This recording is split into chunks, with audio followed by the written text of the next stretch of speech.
Yes, so Goodgreef started in the year 2000 in September, myself and my cousin Ben. It kind of like evolved from a night before that we used to do called Totally Mashed, but obviously to try and progress we couldn't really keep the name because it's not very professional, as they say, so yeah, Goodgreef was born. There were some parties called Totally Mashed at Phillips Park Hall, and myself and Barry, obviously were cousins, I came along and we decided to rebrand it.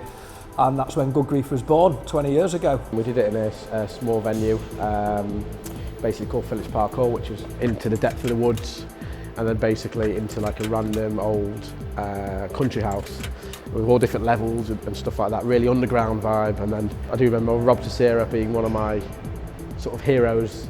He played one of the first gigs basically. So. Well, I first became involved with Goodgreef back in the year 2000, September 2000. I was one of the first guests. In fact, I was the first guest. Myself and Jules played there for the first time, and we rocked up, and it was at Phillips Park Hall, which is a proper amazing venue in the middle of nowhere, and it had a really special feel from the moment you came in the gates.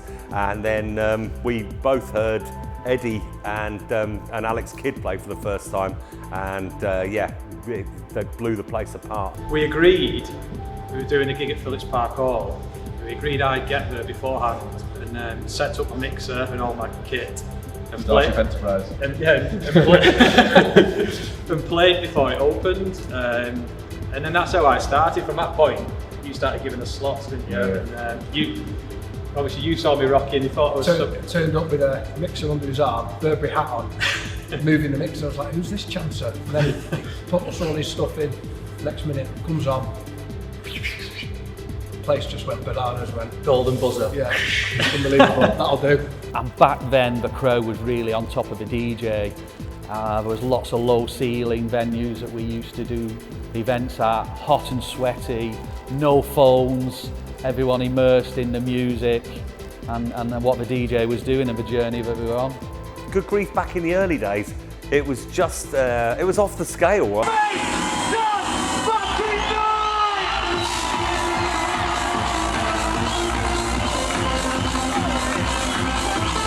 I've done some pretty special things in my time, including Cream and Gatecrasher and all that type of stuff. And for me, when I first went there, it very much gave me the impression of being the new kid on the block that could give those kind of people a real run for their money, and that's exactly what they've done over the years. Yeah. Obviously, it's part of my life basically. I met my wife through it. I've met a lot of good friends through it. You know, we've forged careers. My DJ agency's come on the back of it. So yeah, it's a part of me, and the music as well is in my blood. We've never stuck to just one venue. A lot of infamous brands have been associated with one venue. And don't get me wrong, Phillips Park Hall, Tall Trees, stuff we've done at Sankey's, Wakefield back in the day when we did residency there, 50 Degrees in Preston. There's been a lot of homes, but we've always toured the UK and always tried to do different venues and different experiences because, otherwise you just similar to what other brands have done, and we didn't want to be like that. So we've always been varied in terms of the venues and the music policy that we've had. I think Tall Trees for me was the best because it was the biggest venue in the UK.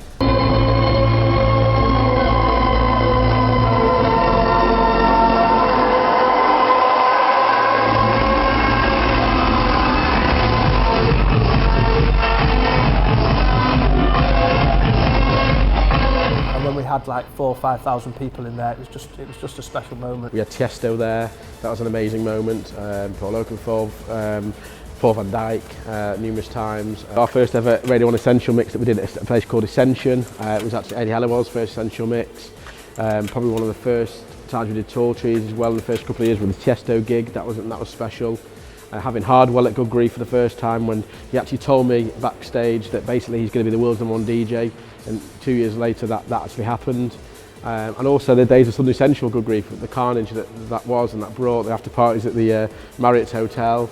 Getting locked in a lift in the Malmaison after a long gig in Newcastle, being locked in there for 40 minutes, fire service having to rescue me after a heavy session. Yeah. I think having the birthday party right here in the centre of Manchester is what it's all about. you know, Goodgreef is Manchester, you know, essentially. I mean, it's been to other parts of the country and the world, but Manchester is home, and it's great for it to be here. It's back to the underground. It's a venue that's not really been used before, only once actually, for another genre. So it's going to be exciting for people. There's going to be 2 rooms. It's going to be the famous, you know, sounds of Goodgreef, you know, from the trance, the tech trance, to the hard trance, hard dance, and hard style, and going to get a lot of the older clubbers coming back, meeting a lot of old friends, but then, you know, hopefully connect a lot of the current generation with some of the artists that we've got on. So we've basically invited, you know, the Goodgreef favourites.